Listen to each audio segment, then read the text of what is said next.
Inni baatee na fidee baroota na dabarsee guyyaa har'aan nagahee boruutti na kaanessu galgala koon balleessu fidee asiin nagahee boruu kootan kennadaa harka isaattan galfadaa inni galfatan nyaatu dhiiga saanaa lulaasee erga manaa na baasee karaa irratti nangatu waaqa akkasii miti waaqa akkasii miti. Zawamani namadu fodafeti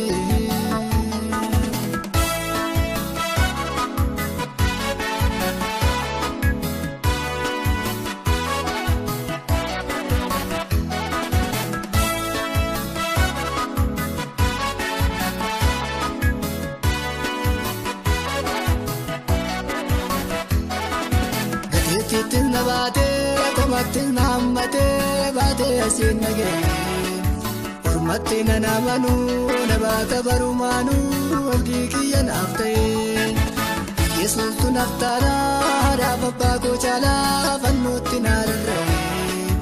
bara hunda darbeera du'a harkaa ba'eera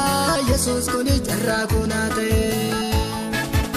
inni baatee na fidee baroota na dabarsee guyyaa har'aan nagahee boruutti na kaanessu galgala koon balleessu fidee asiin nagahee boruu kootan kennadaa harka isaattan galfadaa inni galfatan nyaatu dhiiga saanaa lulaasee erga manaa na baasee karaa irratti nangatu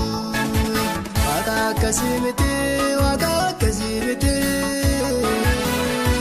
immoo isa waamanii nama dhufu dafeeti.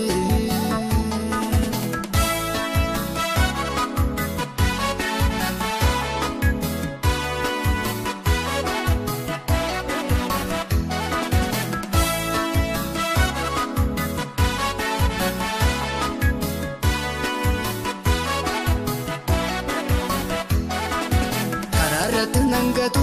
bineensichi na nyaatu moo'ichaan na ceesisa isa laalee darra'u biyya abdii koo sanaa Yesuustu na geessisa een harkaa furadaa ammaarra deetan nyaataa darraa qofatti nafu kakuu koo ni haaressaa gooftaan na jajjabeessaa ittaan fuufa kaachuufuutti laafu inni baatee na fidee baroota na dabarsee guyyaa har'aan nagahee boruutti na kaanessu galgala koon balleessu fidee asiin nagahee boruu kootan kennadaa harka isaattan galfadaa inni galfatan nyaatu dhiiga saanaa lulaasee erga manaa na baasee karaa irratti nangatu waaqa akkasii miti waaqa akkasii miti. Isa waamanii nama dhufu dafeeti.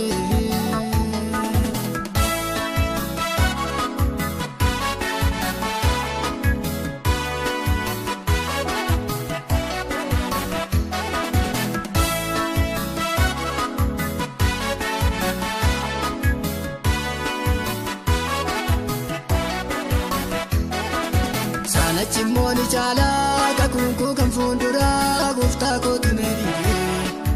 Kakunkoo na guddataa ittuu baay'ataa diinammoo maaltu dhibee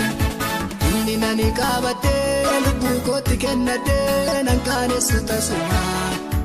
inni maaliif hiriiraa gooftaan na wajjin jiraa nan kaanessu waaqayyo gonkumaa inni baatee na fidee baroota na dabarsee guyyaa har'aan nagahee boruutti na kaanessu galgala koon balleessu fidee asiin nagahee boruu kootan kennadaa harka isaattan galfadaa inni galfatan nyaatu dhiiga saanaa lulaasee erga manaa na baasee karaa irratti nangatu waaqa akkasii miti waaqa akkasii.